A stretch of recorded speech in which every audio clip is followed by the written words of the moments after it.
Having trouble with navel orangeworm in the orchard? Sidetrack Now Miso Mating Disruption is your best bet to minimize loss and maximize profitability. Used with Tresse's new multi-gender lures for your monitoring program, you can achieve the quality yields you deserve. Contact your local sales rep today.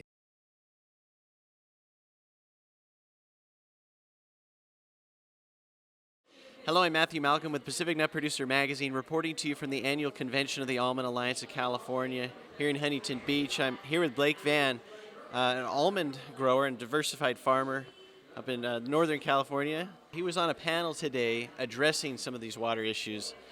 It was really interesting to get your perspective as a farmer, but also in your service on an irrigation district up there. Yeah, so I'm on the board of directors for Glen, Klausa Irrigation District in Northern California. It's the largest water district in Northern California with pre-1914 water rights. Usually that district, the history of the district, we've always gotten a guaranteed 75% allocation, and normally it's 100%. The district has been around since before the dam, so it's a settlement contractor, and in the settlement contract, we are guaranteed that 75%. This year, we're only able to deliver an 18% allocation to our growers in Northern California, and the district's kind of it's the 800-pound gorilla in Northern California, and usually we end up helping out a lot of the other districts that have water issues up there and help them with their supplies in these tight years. But this is a very unique year, something we've never been through before in the history of any farmer I've talked to. So it's quite an interesting year, and definitely a new dynamic to share with the folks from down south that deal with these issues a lot more than we do. And you said that usually your irrigation district is able to help others as well. So some of those other irrigation districts you guys have been able to help in the past, are they able to help you at all this year, or are they in the same difficult situation? Unfortunately, those districts are in a zero allocation this year, and the way we normally help them out is through crop idling. Glen Colusa Irrigation District services 150,000 acres, and 120,000 acres of that is rice. And when water gets tight, the rice farmers can sell their water allocation to permanent crop growers to help them keep their crops alive, and that's normally how we balance it. This year, our district has, I believe, 5,000 acres of rice in it. Last year, we had about 80,000 acres, and in Northern California, of the rice that's grown there, last year was, I think it was 380,000 acres of rice. This year, it's less than 50,000 acres of rice grown in Northern California, which also affects the Pacific Flyway, which a lot of the birds depend upon for habitat. Yeah, so just really difficult news, I'm sure it was, to say to your constituents there, the water users, right?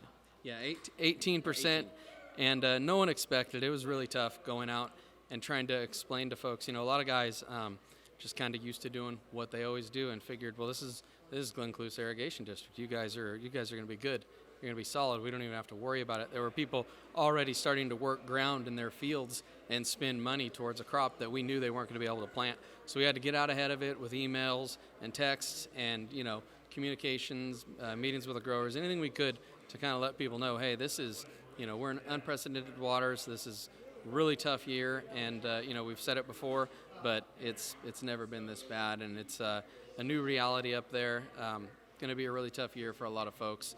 And I mean, the valley towns up there all survive on ag, from the farms to the tire shop to the automotive shop and kind of everything. So it's definitely going to be a dry Northern California this year.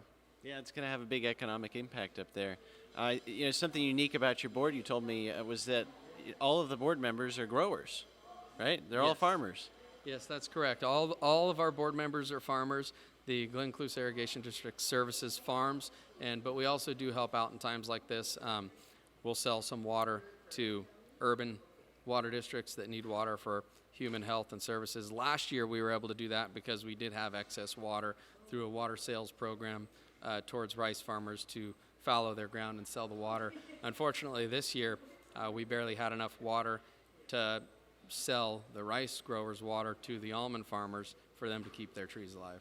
Right. Now, from your grower perspective, as well as serving in the irrigation district, what is your thought, as far as an outlook of how we can reasonably improve our water situation in the future, so that we, because this could have been avoided? Yeah. right? I think a lot of the issues are we do have the water. It's a mismanagement of the water. I think we chase issues that we're not measuring, and what we really need to do is focus on fixing those issues instead of attacking each other. And a lot of the times the environmental groups that they want to help the environment, but instead of doing projects to help the environment, they'd rather sue and go after water districts that are trying to help the environment. And our water district has actually spent over $8 million in the last 5 years on salmon habitat to help the spawning salmon along the river in Northern California. Yeah, and you mentioned, without water, that those native, populations and species are going to struggle as well as the farmers, right? That's right.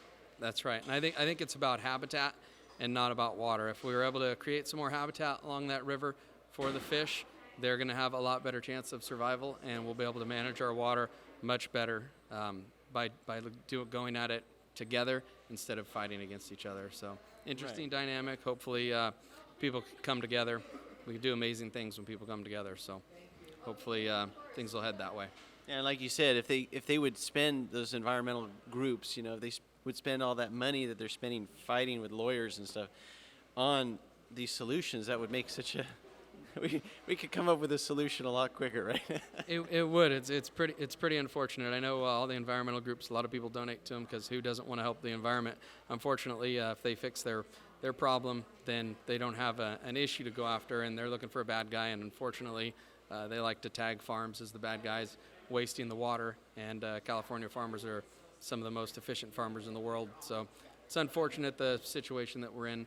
But if the environmental groups fix their problems, they wouldn't have an issue to go after and fundraise, and all those attorneys that make millions and millions of dollars every year fighting these battles would not have a battle to fight. So there's a little bit of a conflict of interest there going on, which is pretty interesting and not the easiest thing to combat.